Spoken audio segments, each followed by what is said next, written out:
Bismillah, alhamdulillah, wassalatu wassalamu ala rasulillah, amma ba'd. Para pendengar sekalian, semoga Allah Ta'ala senantiasa menjaga kita. Rasa takut itu merupakan hal yang terpuji. Oleh karenanya Allah Ta'ala menyandarkan rasa takut bagi orang-orang yang berilmu. Allah mengatakan, innama yakhshallaha min ibadihil ulama. Sesungguhnya, orang-orang yang takut kepada Allah Ta'ala di antara hamba-hambaku adalah yang berilmu. Dan di antara semua manusia yang berilmu, Nabi SAW yang paling takut kepada Allah Subhanahu wa Ta'ala. Dalam sebuah hadis beliau pernah menyampaikan, "Amma inni la akhsyakum lillah wa atqakum lah." Aku adalah hamba yang paling takut dan paling bertakwa kepada Allah Subhanahu wa Ta'ala. Ini menunjukkan rasa takut, rasa khawatir. Ini merupakan hal yang terpuji.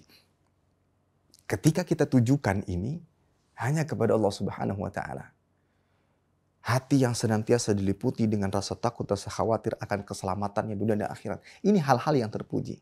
Nah, perasaan inilah yang insya Allah Ta'ala akan menjaga kita dari penyimpangan, dari berbuat kemaksiatan. Kenapa? Karena takut. Takut ketika melakukan sesuatu yang dimurkai oleh Allah Ta'ala, ini mendatangkan malapetaka bagi kita dunia dan di akhirat.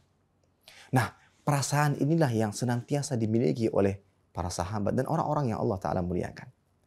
Kita akan menyebutkan beberapa kisah atau dua kisah dalam hal ini, yang mana para sahabat-sahabat Nabi senantiasa memiliki rasa khawatir dan rasa takut akan keselamatannya kelak pada hari kiamat. Salah satu di antaranya kisah Utsman bin Affan radhiyallahu taala anhu, di mana kita sebutkan dari awal kisahnya, suatu ketika Umar bin Khattab radhiyallahu taala melewati Utsman, di mana pada saat itu Utsman sedang duduk memikirkan sesuatu. Umar radhiyallahu taala anhu melewati beliau, mengucapkan salam kepadanya, namun tidak dijawab oleh Utsman. Dia sedang fokus memikirkan sesuatu. Maka hal ini mengecewakan Umar.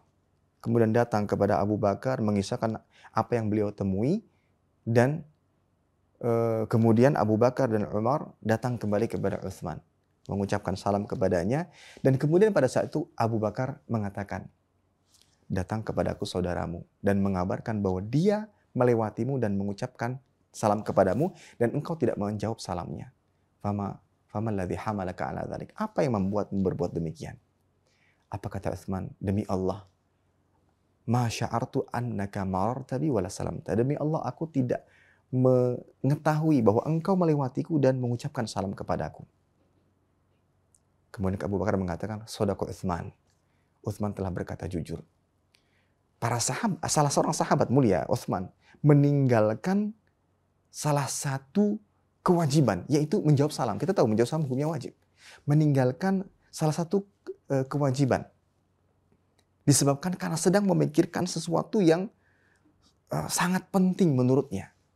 Kepikiran sesuatu. Bukan berarti dia meninggalkan dengan sengaja. Tentunya dia meninggalkan karena tidak tahu. Meninggalkan menjawab salam karena tidak tahu. Disebabkan karena sedang memikirkan sesuatu. Ya, kan gambarannya ketika seorang sedang fokus kepada sesuatu, hal-hal yang di sekitarnya pun jadi seakan-akan tidak ada gitu. Seperti yang kita seringkali lakukan. Fokus dengan HP, dipanggil istri, panggil anak, kita tidak mendengarkan karena sedang fokus. Nah, pertanyaannya, apa yang sedang dipikirkan oleh Utsman? Dia sedang memikirkan sesuatu yang sangat penting. Ditanyalah, apa yang sedang kau pikirkan? Maka beliau mengatakan, tawafallahu nabiyahu sallallahu alaihi wasallam. Allah telah mewafatkan nabinya sallallahu alaihi wasallam. Sementara kita belum bertanya kepadanya kunci keselamatan dunia dan akhirat. Ada rasa khawatir dalam diri Utsman bin Affan, bagaimana nasibnya kelak pada hari kiamat. Padahal tahu tidak, bahwa ketika Nabi SAW masih hidup, Nabi pernah bersabda, Abu Bakar fil jannah, Umar fil jannah, Utsman fil jannah. Abu Bakar masuk surga, Umar masuk surga, Utsman masuk surga. Beliau radhiyallahu ta'ala sudah mendapatkan jaminan, tapi kekhawatiran pun tidak kunjung hilang dalam dirinya. Bahkan dalam sebuah hadis yang lain, Nabi mengatakan, "Ma dharra Utsman ma amila ba'da hadzal yaum, yaumul qiyamah." apapun yang dilakukan Utsman setelah ini tidak memberikan madarat apa-apa bagi akhiratnya bagi akhiratnya nggak memberikan bahaya apapun.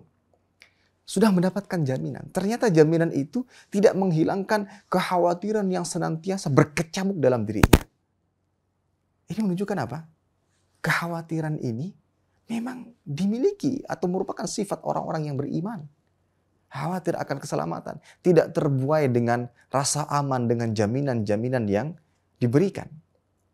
Begitu pula sahabat yang lainnya. Hudzaifah suatu ketika pernah duduk bersama sang istri. Tiba-tiba beliau menangis. Sang istri bertanya, apa yang membuatmu menangis? Beliau teringat akan firman Allah Ta'ala, wa in minkum illa wariduha. Tak seorang pun di antara kita pasti melewatinya. Apa yang dimaksud? Sirat. Jembatan yang membentang di atas neraka jahanam, yang lebih tipis daripada rambut, yang lebih tajam daripada pedang, lincin, menggelincirkan. Kemudian saat menyeberanginya dalam keadaan gelap gulita. Kemudian dia mengatakan, la adri, a'anju minhu amla. Aku tidak mengetahui apa aku bisa selamat darinya. Itu yang menyebabnya menangis. Sedang duduk santai, tiba-tiba terfikirkan hal demikian. Kekhawatiran ini ternyata menjadikan seorang hamba untuk senantiasa taat kepada Allah Ta'ala. Senantiasa berhati-hati dalam bersikap, dalam berbuat. Makanya kata Hasan al-Basri, al-mu'min jama'a ihsanan wa syafaqah, wal munafik jama'a isa'atan wa amna. Sifat orang beriman itu, dia mengumpulkan dua hal. Antara terus berbuat baik, terus beramal saleh, tapi tetap memiliki rasa takut. Takut apa? Takut amalnya tidak diterima, takut akan dosa-dosanya bisa membahayakan dirinya, sehingga dia banyak bertobat. Itu orang yang beriman. Sementara orang munafik, kebalikannya. Jama'a isa'atan wa amna. Dia banyak berbuat buruk dan selalu merasa aman. Ini orang munafik. Ya mungkin atas dasar pengetahuannya.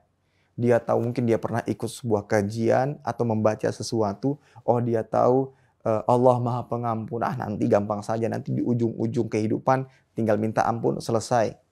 Atau mungkin dia tahu, bahwa orang yang bertauhid itu nanti pasti akan selamat, meskipun disiksa nanti juga akan keluar dari neraka. Di pengetahuannya ini yang membodohi dirinya, pada akhirnya dia tidak mau menjaga diri, menggampang-gampangkan, seakan-akan sudah aman.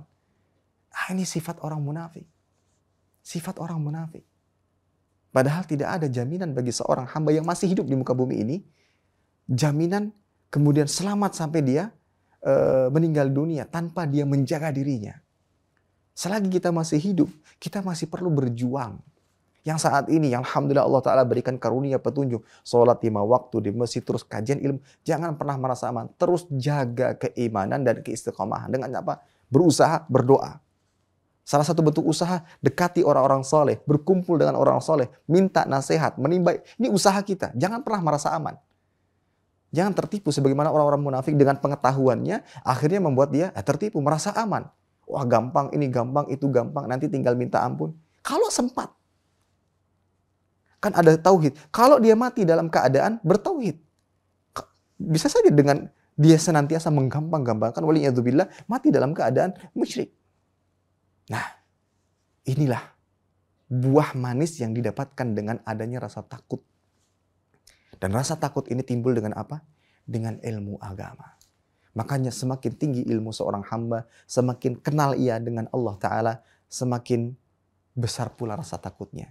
Dan kekhawatiran inilah yang insya Allah akan menuntunnya, akan membimbingnya menjadi hamba yang lebih bertakwa kepada Allah Ta'ala. Selalu menjalankan perintah dan meninggalkan larangan Allah Subhanahu Wa Ta'ala. Wassallallahu ala nabiyina Muhammad wa ala alihi wasallam. Wassalamualaikum warahmatullahi wabarakatuh. Terima kasih. Jazakumullah khairan wa barakallahu fikum.